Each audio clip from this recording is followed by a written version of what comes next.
Hello everybody, my name is Ian McLaughlin and I have a PhD in neuroscience, and today I wanted to talk about a pretty thoroughly grim milestone.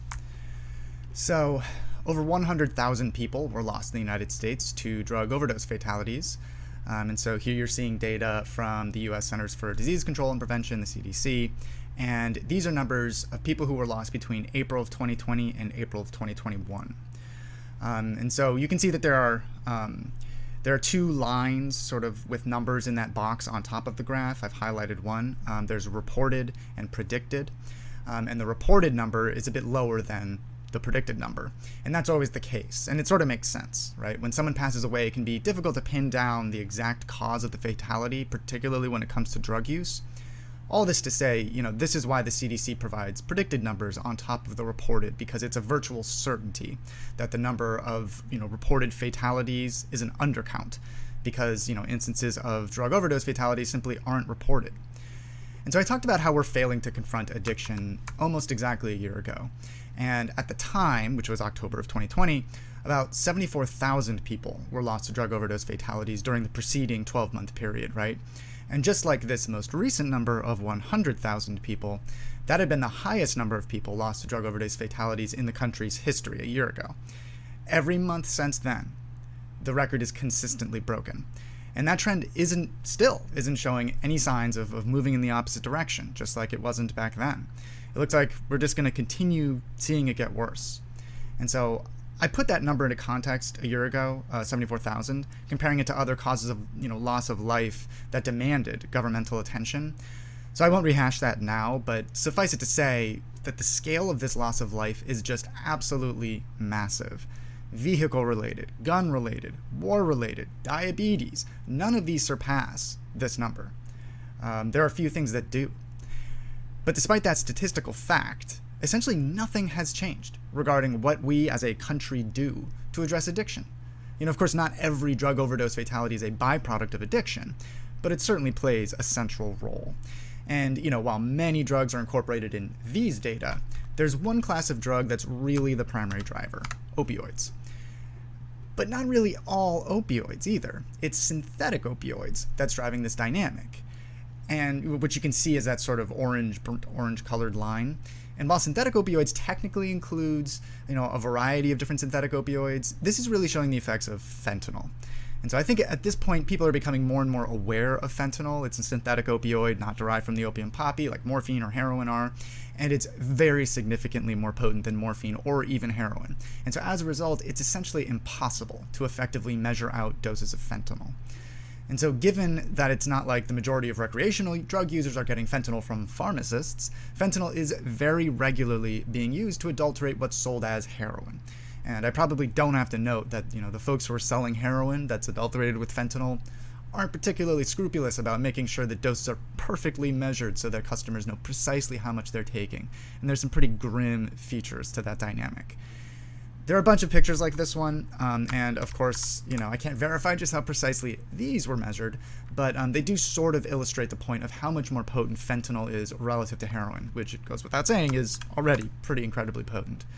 And so these are what would be lethal doses of heroin and fentanyl for someone who has no tolerance. And obviously, these amounts would be significantly higher for someone who does have a tolerance, right? Like somebody who regularly uses these substances, but the relative potencies are what we're talking about here, right? And I'm sure you've noticed there's a third vial there, right here. Carfentanil. That's an even more potent synthetic opioid than fentanyl. And carfentanil is being found in samples of heroin more frequently throughout the country. And so, I have to acknowledge here in this moment, though, that while fentanyl and carfentanil are absolutely significantly more potent than heroin, or really the majority of opioids in wide circulation, there's been a kind of wave of unfounded panic among people who encounter it but haven't ever used it. And so, there are reports of people, sometimes law enforcement, having incredibly severe and life-threatening, or what appear to be life-threatening reactions to just being around it or touching containers that might have fentanyl in it. And those reactions are completely overblown. It's not like sarin gas or something like that, right? You have to actually consume it. But that said, these really are the substances that are driving this massive and sustained and growing increase in drug overdose fatalities. And I think it's very clear that we need to start actually thinking about how we're going to respond to this very obvious public health crisis.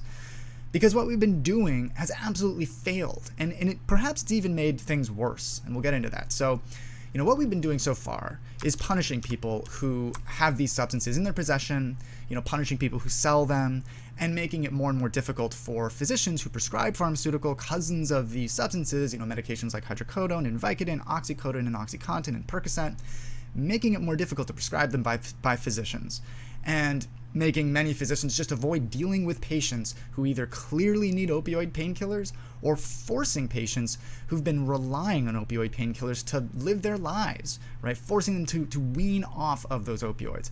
And the problem is that nothing has been done to address what causes them to rely on opioids in the first place: pain. And so pain is a very complex phenomenon, right? Intuitively, it almost certainly seems like one of the simplest experiences that we can have, right? You stub your toe, slam it into a table leg or chair or something like that, and obviously that's going to hurt, right? It's the system that's evolved to bring damage to our body up to our conscious awareness so that we can take action to resolve that damage, right? Whether it's moving our hand, away from something that's dangerously hot, or nursing a cut of some kind, right? Or just avoiding whatever behavior it was that caused us that pain in the first place. You know how some of us are extremely fortunate to have a teacher in junior high or high school who fundamentally changes our lives for the better? Well, one of mine was named Tom Collins. That was his actual name. Brilliant, wonderful, interesting guy who really is the reason that I developed a love for curiosity and learning when it comes to my teachers. And so, anyways, Mr. Collins used to joke that pain is the best teacher when we get too rowdy in his frankly transformative classes. And I know that whole phrase is attributed to a whole bunch of different people, but he wasn't wrong, right? Even though he was joking, obviously, when he said it with a smile. But it's true, we learn from pain, right? We learn to avoid whatever causes it, and some explanations for addiction emphasize that animals, including humans, simply behave to minimize pain at all times. And once an animal, including humans, once again, is exposed to a substance, the absence of that substance results in suffering. It results in pain of a kind, right? And so one of the reasons that I decided to spend nearly a decade trying to understand the part of the brain that I did in grad school is because I think addiction is a fantastically clarifying lens through which we can see the role that affect, emotion, plays in just steering human behavior. It's obviously an incredibly complicated phenomenon, and we still have no really effective treatments for addiction, right? We have some tools, don't get me wrong, but there's quite a bit of room for improvement. And so anyways, there has been this debate, or was this debate within neuroscience regarding how we ought to understand addiction. And so basically any drug that people use for fun, right? Probably any drug you can easily name, shares at least one feature. They elevate dopamine signaling in a very specific neuronal circuit in the brain, the Mesolimbic dopaminergic circuit. And so, I know looking at a diagram of the brain can be a little daunting or just kind of off-putting, but just focus on where I put these red circles, okay? That's the Mesolimbic dopaminergic circuit. And so it's not all that massive, right, in the human brain relative to other fancier parts of the brain that we have. It's comparatively a bit larger in animals who have smaller brains, but it's that fundamental circuit right there, right, that's critical to the continued use of a substance. Basically any substance that you can name: heroin, oxycodone, fentanyl, but also alcohol, tobacco, and nicotine, cocaine, and methamphetamine, pretty much all of them. It's that little circuit that's central to the continued use of whatever substance. And so, but that same circuit, the Mesolimbic dopaminergic circuit, is critical to essentially everything you do.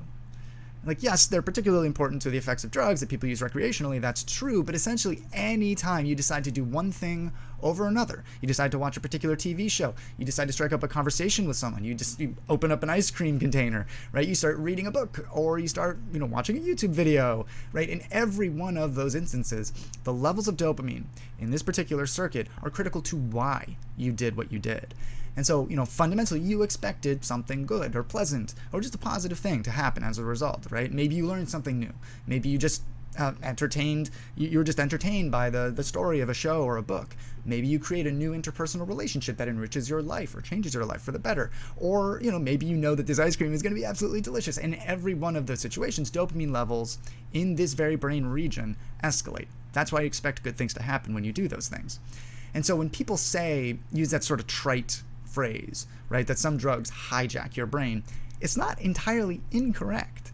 These drugs, which don't have any intrinsic caloric value, they don't typically taste particularly good, right, apart from maybe some acquired tastes, right? Like rum, for example, acquired because of the psychoactive effects that they deliver, right? If rum had no psychoactive effects, who would drink it, right? But, literally the only reason they consume them is because of how they affect signaling in the brain, and almost centrally, how they change the activity in this particular circuit, right in the brain, the Mesolimbic dopaminergic pathway. And so this same circuit is involved in both driving people to consume drugs, as well as really serving as the kind of main behavioral rudder, right? The thing that makes us more or less likely to make a given decision or behave in a certain way, right? So it's the same circuit. Okay, who cares? So I spent quite a long time studying this Mesolimbic dopaminergic circuit. And I happen to have taken some really beautiful fluorescent images with my microscope, if I do say so myself. I really wish I could share some of the ones that I took, but I know that the lab is working on a publication that might use them, and you can't do that. You can't just share them publicly if you're planning on putting them into a publication, but here's one that I can share. And so these are the projections, right? The parts of the neurons that reach out to other parts of the brain so they can communicate. These are the projections from those dopamine-producing neurons in one part of the mesolimbic dopaminergic circuit that are stretching out towards the front of the brain. Every little fiber that you see right here sends the dopamine that's released whenever you have a beer, drink coffee or tea, or just expect something good might happen, right? When you place a bet or something like that. The green ones just happen to be fibers that I infected with a specific virus, not really important. But anyways, there are tons and tons of neuroscientists and labs who study this particular circuit, all because of this specific constellation of neurons, and the neurons that they influence are so critically involved in quite literally everything we do. Neuroscientists who focus on addiction study it, of course. Scientists who study decision-making and choice study it, right? And a whole bunch of others. Every choice we make, every behavior we exhibit, all of it is at least in part fundamentally fueled by the levels of dopamine in this particular circuit. And, there's a bit of an all roads lead to the mesolimbic dopaminergic pathway situation here. And so if dopamine levels are high in that circuit, you're very likely going to engage in whatever it is that causes those dopamine levels to increase. If dopamine levels are low, you're going to do whatever makes sense in that moment to recover those dopamine levels, right? They're low. Okay, what do I have to do to bring them up again? So that might mean deciding to have a second piece of pizza, right? Or it might mean playing some video games or something like that, right? Or heading out to hang out with some friends. But in the case of drug use, it means continuing to consume whatever substance you'd been consuming before, because without fail, these substances increase dopamine levels reliably, right? More effectively than any of those other things that I just mentioned. These substances very directly elevate dopamine levels in that specific circuit of neurons. So it's a no-brainer, right? Dopamine levels are low. Well, your brain has learned at least one very specific way to increase those dopamine levels. Consume more of the substance that elevated them in the first place, right? It's barely a choice. And so as a result, drug use and addiction are just not so simple as a decision, right? The decision itself is directly influenced by the prior use of the drug. And so as a result, addiction is incredibly complicated to treat. And of course, not all people who use opioids regularly are necessarily addicted. There's a difference between relying on a medication to live a functional life and being addicted. But so one of the consequences of focusing on limiting the prescription of opioid painkillers is that individuals who experience chronic pain and rely on opioids to control that chronic pain to be able to just get through the day and live independent lives, those individuals are confronting a whole variety of challenges stemming from the reluctance of physicians to prescribe opioids. And so there are surveys that indicate that over 50% of primary care providers, right, they're sort of like frontline doctors, have reported that they will not take on a new patient who uses opioids to manage pain. Another survey found that 80% of these kinds of physicians are, at a minimum, just reluctant to take on these patients. And so put yourself in the shoes of someone who's experiencing just a constant, simmering, inescapable pain somewhere in their body, right? For the past several years, decades even, they've been prescribed an opioid. And they've grown to rely on that opioid to be able to live with a reasonable quality of life, right? And to be able to live independently without the need of people to help them, just execute daily tasks. And then all of a sudden their physician, for fear of being associated with this national public health crisis of drug overdose fatalities, their physician decides that they'd like to forcibly taper the patient off of the medication or just terminates prescription of the medication altogether. So this is a whole fraught topic, right? Of course, like everything about this whole dynamic is fraught, but at least part of this dynamic of physicians developing a fear of prescribing opioids was derived from guidance that was released by the CDC in 2016. The goal of which was to reduce the number of opioid prescriptions in pursuit of a reduction of opioid-induced overdose fatalities, which is a laudable effort, totally rational. If people are dying from opioids, let's at least reduce the prevalence of the opioids that we can control, that physicians control, right? Well, an unfortunate consequence of that was that essentially the current state of affairs, right? Physicians developed a fear of prescribing opioids. But this is just a misunderstanding of who it is exactly who is lost to opioid overdoses. A study found, or that was done at Massachusetts General Hospital, a leading biomedical institution in the world, they found that among opioid fatalities, right, about 2/3 of the 2,916 that were assessed of those fatalities had heroin in their systems, 2/3, and fentanyl was in nearly half. This was a study done in 2019, so I'd be shocked if that ratio wasn't completely flipped, right, with fentanyl significantly higher than 50%. But here's the kicker. Of the people who did have an opioid prescription, a minority of the people who were assessed, so of the people who had an active opioid prescription at the time of the fatality, only 1.3% of the people assessed post-mortem had an active prescription for the opioid detected in their toxicology report. So in other words, barely above 1% of people who passed away with opioids in their system had been prescribed an opioid, right? Had been prescribed the opioid that was in their system at the time of fatality. Nearly 99% of the group of people with an active opioid prescription had some other opioid in their system at the time of fatality, not the one they were prescribed. And so when it comes to oxycodone, a very potent opioid that has certainly driven a lot of the waves of addiction throughout the country, only 1 in 5 of the people assessed, right, who had active prescriptions actually had an active prescription for oxycodone. So that means that 4 out of 5 had obtained oxycodone from someone other than a doctor's prescription, someone other than a pharmacist. And so this study doesn't have to be done when it comes to fentanyl, of course, right? When it comes to prescription fentanyl, that's an opioid that's reserved for very, very few situations. And sometimes, administered by anesthesiologists during surgical procedures in clinical settings and surgical settings, there's quite literally zero chance that the fentanyl that's causing all of these fatalities is derived from prescription fentanyl. So, back to making it harder or less appetizing for physicians to prescribe opioids, right? If the vast, vast majority of fatalities have nothing to do with prescription opioids, how is targeting the prescribing decisions of physicians going to solve anything? And could it make matters much, much worse? And so, this resulted in the American Medical Association, about as mainstream an organization of physicians as can be. They ended up coming out with a resolution noting that the guidance from the CDC was being misapplied.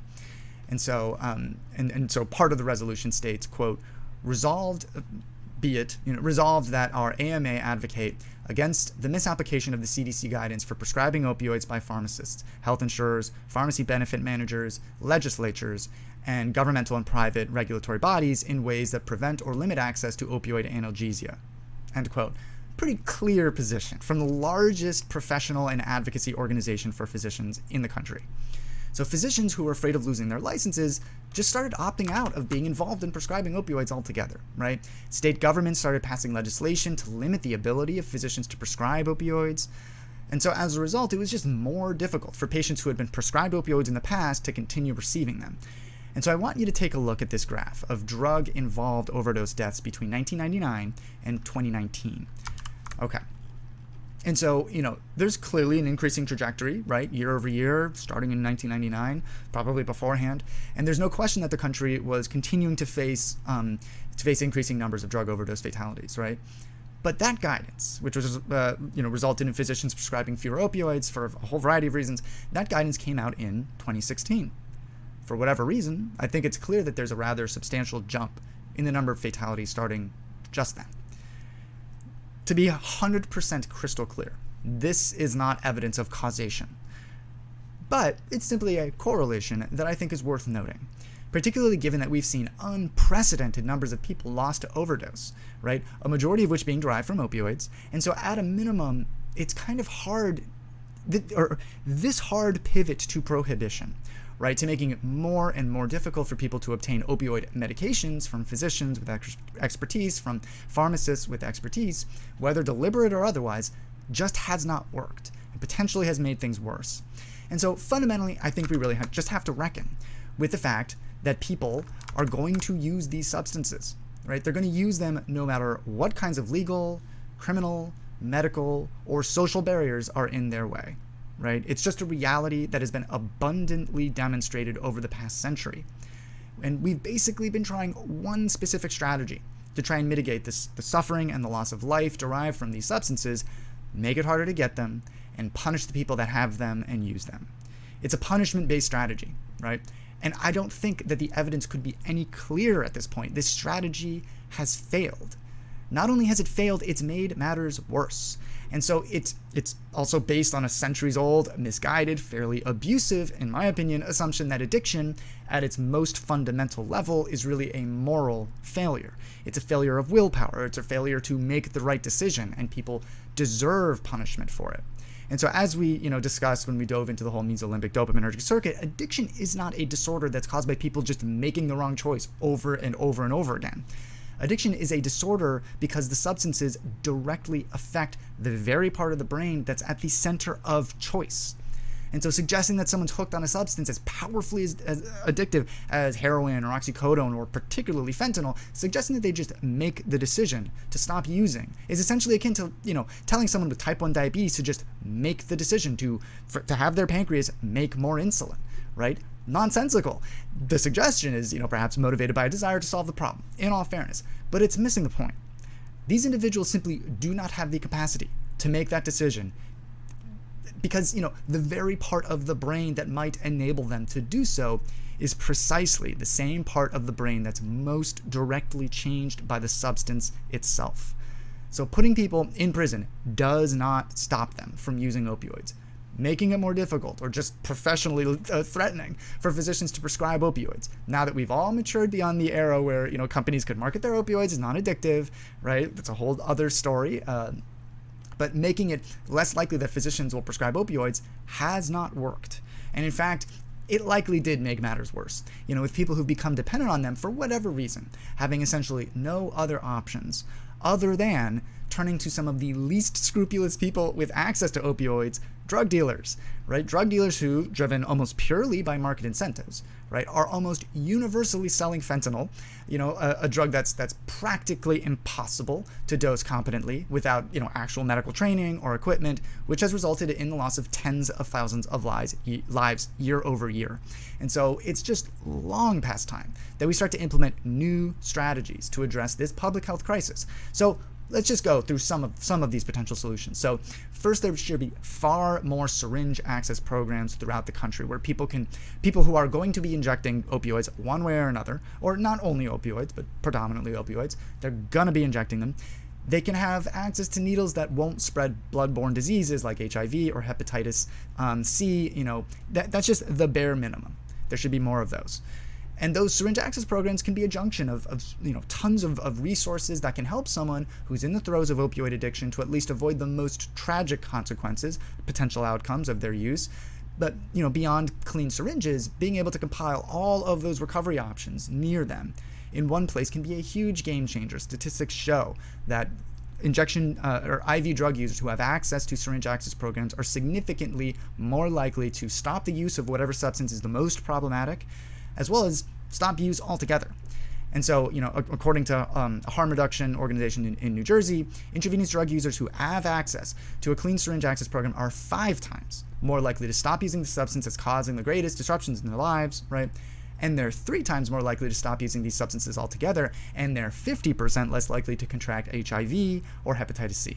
Okay, and I think, for these facilities to have any kind of durability, to avoid them being evicted or closed due to NIMBYism, not in my backyard-ism, it may very well be in the best interest of basically everyone to make sure that there are many, many of them, and not just like one in a very, very large region, right?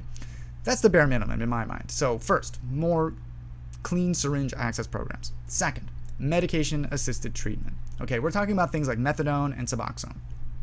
So these are the medications that are used when someone who's addicted to an opioid like oxycodone, heroin, or more likely these days fentanyl, when they're interested in stopping, the use of those substances, these are the medications that are used. And there's a kind of philosophical friction that people experience when they talk about the prospect of using these medications.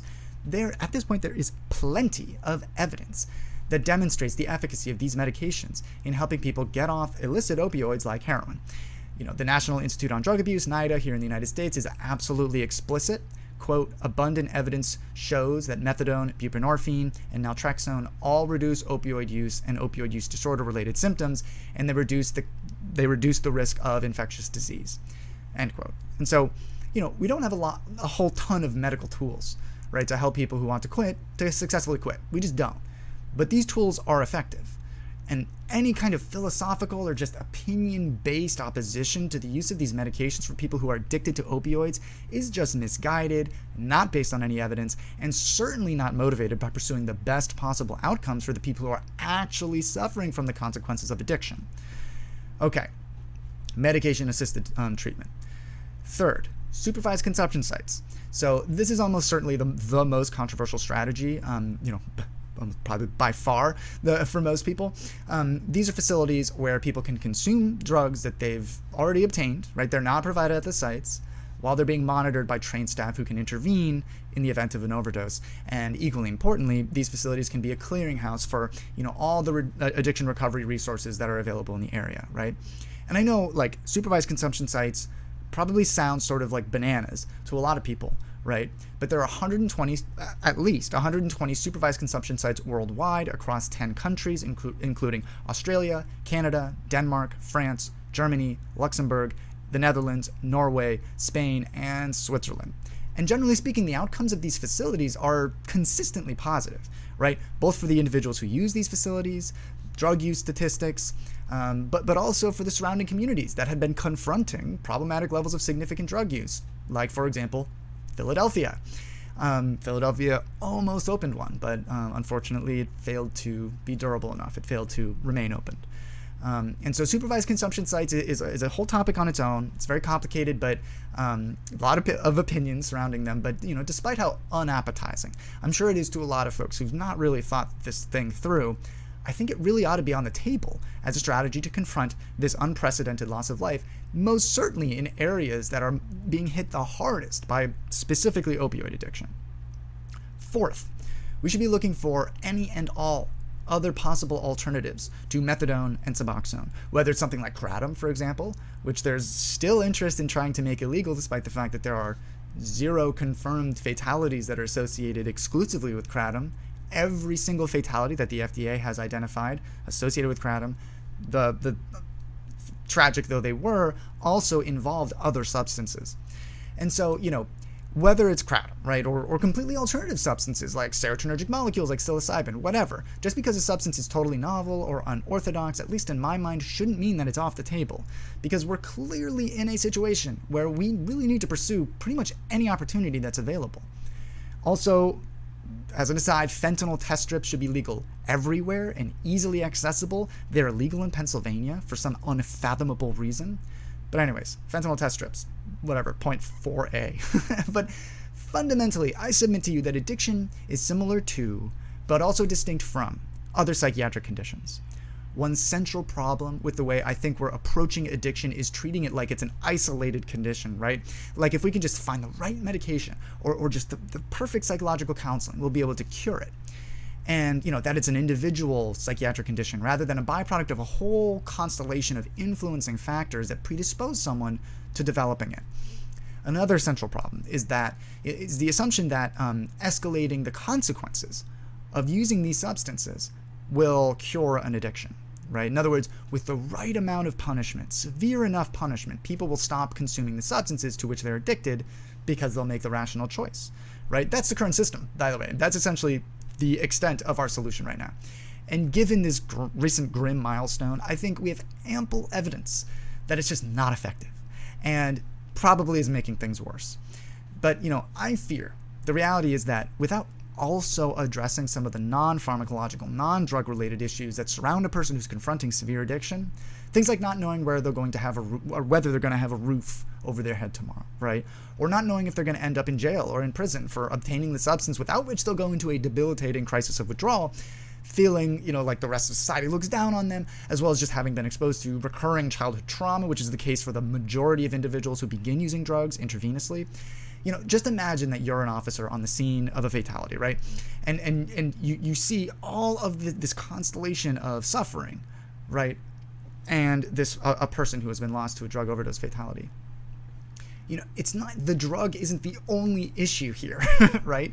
It is the central issue that drove the fatality, but without addressing all of those other features, I don't see how we're going to reverse this trend of over 100,000 people lost to drug overdose fatalities. Okay, that's what I got for you today. I don't know if enjoy is the right word, but if you appreciate this kind of conversation about neuroscience, pharmacology, society, maybe you'll consider subscribing and liking and doing all that kind of stuff. Otherwise, I will see you next week, hopefully with a more positive topic up for discussion. So thank you for watching. All right, so Linz Marie 80 says, thank goodness. I was hoping when these new numbers came out, you would address it. Common sense, but really don't want to do the work to address it. Same old tools and ways of thinking are just not going to work. I couldn't agree more. She also says they are also punishing chronic pain patients who are using their meds correctly, which is causing major issues as well. Exactly. Yeah, I tried to get into that. Exactly. Yeah, and I mean, there is, plenty of ink has been spilled on just acknowledging that, curtailing prescription capabilities of physicians or predispositions, right, of physicians is counterproductive, right? And you don't need a PhD to see how this is going to end up. You have somebody who's been, prescribed whatever, codeine or hydrocodone or oxycodone for, 5, 10 years, longer. And all of a sudden, these are powerful opioids, right? And fortunate that we have them. They're not optimal treatments for pain, but at least they help, right? We don't really have very many good treatments for chronic pain. And then all of a sudden, so, every day somebody's taking these medications, and then all of a sudden they get news that, sorry, it's not going to be available, and we're going to have to taper you off. That's the lucky scenario. And oftentimes they'll try and prescribe other medications, which is, it's laudable, right? It's understandable. It's totally justifiable if a physician is trying to just abide by the guidance that they have received, right, since 2016. But just put yourself in that patient's position, right? These are substance dependence. These substances induce substance dependence very, very effectively, whether somebody's addicted or otherwise. But removing access to these medications is like a surefire way to ensure that some of these folks transition from substance dependence, which every single human who would consume these substances consistently would develop a dependence, not the same as addiction, but that would ensure that at least a non-trivial contingent of those patients transition from substance dependence to addiction, right? And have to turn to, again, the least scrupulous members of our society, drug dealers who are mixing powdered fentanyl, which I can't remember which number I have it on. Yeah, powdered fentanyl. That's not a lot of powder when it comes to heroin, right? That's not a lot to have to consume to experience a fatality for someone who doesn't have a tolerance. Look at how much fentanyl. It's like you can barely see it. And then carfentanil, which once again is becoming more and more common. There is zero way that somebody outside of a pharmacy or a lab can competently mix that amount of carfentanil in a big enough substance, in a big enough substrate, powder of some sort. It's just impossible for them to do it. And so you have patients who've become accustomed to relying on a pharmaceutically produced medication to live an independent life, and now they have to turn to people who are just literally using blenders, like NutriBullet, whatever they're called, the Ninja Bullet blenders, to make smoothies, using those to mix these powders into other powders that aren't really necessarily pharmacologically active or are in some cases. It's totally counterproductive and dangerous. Is that this? Yeah. Okay. And so they're also not giving people proper pain control after major surgery as well. Yes. Yeah. I probably should have gotten into that as well. I felt like focusing on the prescription component of this specifically is the most relevant to this dynamic of people overdosing or people being lost to overdose fatalities. But yeah, you're absolutely right. There are reports of people who go in for surgical procedures who are not dispensed or not administered opioids, which is just bananas. And so yeah, okay, I wish our government. Oh, and then Scott says that makes me appreciate that I'm only addicted to beer and sex. Well, the reason that we do those things is dopamine is absolutely critically involved. So you're right. And then Lynn says, I wish our government would use you as a consultant on the topic. It makes so much sense. That's very nice of you to say. I am now working in this sort of policy world, and I don't want to get into it too much, but yeah, I mean, that's part of the reason that I'm interested in this area, because like as much progress as there needs to be made in neuroscience to understand addiction, right? To really understand how all of the complexities of addiction so that we can develop treatments that are actually comprehensive, right? And actually effective. The reality is that there's so much more progress that can be made outside of the lab today, right? And so yeah, I think that there's a lot that the government can do and just has not done for whatever reason, for a variety of reasons. I mean, and it's not all malice. I mean, some of it I think is malice, but it's not all malice. I think it's just, not everybody is exposed to it. Not everybody is touched by it. More and more people are and inevitably will be, right, given the way the numbers are going. But I think part of it is just like people just aren't aware, and medicine always sort of lags behind what we understand in science, right? For a good reason. You kind of want that to be the case, right? And so you have physicians who are, receiving guidance from CDC or whatever, who never took a class in pain management, right? Still, I mean, today, it's not like pain classes or pain management classes are like the standard in medical schools across the country. And so, people just don't understand. Physicians oftentimes just don't understand, aren't prepared to manage somebody who has a dependence on an opioid. And opioid withdrawal is also extremely complicated. It can, in and of itself, induce pain. And so, in any case, yeah. And then last comment, seems like they are only interested in solutions that make them money. I think there is a component to that. I think that is a component of it, but I don't think it's the main driving factor. So there's the whole conversation regarding the fact that a lot of these users are put in jails or put in prisons, many of which are owned by private companies. That's true, and there's nothing. That's not a controversial thing to acknowledge, right? That's just true that a lot of these prisons are run by private companies and they are compensated based on how many cells are filled. How necessary they are perceived to be. But I honestly think that this dynamic has more to do with with just the fundamental approach to treating or to confronting addiction, which is punishment. Right? It's just, we have only been using the rod and it just doesn't work. It's made matters worse at a minimum. At a minimum, it doesn't work, and it probably has made matters worse. And then, so Lynn says, how do you feel about Suboxone for pain? Yeah. So that was, I think, the second solution that I highlighted was the second. I don't know, but yeah, Suboxone, methadone should be the standard. Absolutely, it is insane that there are still people who argue that we shouldn't be using these substances because you're just, trading one addiction for another. Bananas, absolutely bananas. Completely misunderstands addiction. Absolutely, those are the best tools that we have right now. Quite simply, right? And so, not only do I think methadone and Suboxone should be widely available and not super difficult to obtain. One of the things that I wanted to get into, but I didn't quite prepare, is that we've sort of run an experiment over the past year and a half regarding addiction treatments over the course of the pandemic, which is, in the interest of mitigating or sustaining social distancing, people who would normally have to go every day to a methadone clinic or whatever to obtain their medication-assisted treatment therapy. There have been dispensations, usually from state legislatures, to allow these clinics to offer more, a greater supply of methadone rather than just 1 day supply, or when it comes to Suboxone, I think it varies. And so, the goal being so people didn't have to consistently go into clinics or, and have face-to-face interactions. And it turned out that nothing bad happened. And it's possible, and I'm sure these numbers are still being sort of scrutinized right now. It's possible that adherence to the medication-assisted therapy, right? Adherence meaning people that continued to take these substances, was actually improved. That it's possible. That is sort of a preliminary perspective that I've seen. And so, as a result, just making it so difficult for people to obtain these treatments. What is the motivation behind that, right? Or another one is requiring drug tests for to qualify to obtain these substances. What is the goal there? Is the goal that, no, you broke the rules, now you can't receive this life-saving treatment because you smoked pot, or something like that, right? What is the positive outcome of doing that, right?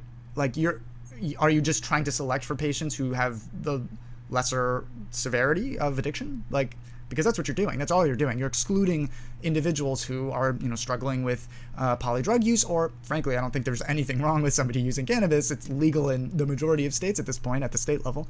But that's all you're doing. So, like, putting up all these obstacles, making fentanyl test strips illegal as drug paraphernalia. Like, again, what is the rationale there? What? Oh, you're making it easier for people to use fentanyl because they have the confidence that, this has fentanyl, so I'm not going to use it. That's just not how addiction works, right? At least you're giving people the opportunity to know, to understand, this is an extra super duper potent batch of heroin. Without this test strip, without it, I would have no idea whether or not it even had fentanyl in it. Generally speaking, I think the assumption is that it pretty much always does at this point, certainly in cities like Philly. But yeah, just like putting up all of these obstacles. What's the goal? It's not working, right? They are counterproductive. All right, that's what I have for you today. If you enjoy, if you appreciate these kinds of conversations, maybe you'll consider subscribing and liking and doing that kind of thing. Otherwise, I'll be here next week. Hopefully, we'll have something a little bit more positive, if not equally important, to discuss. Thanks for watching.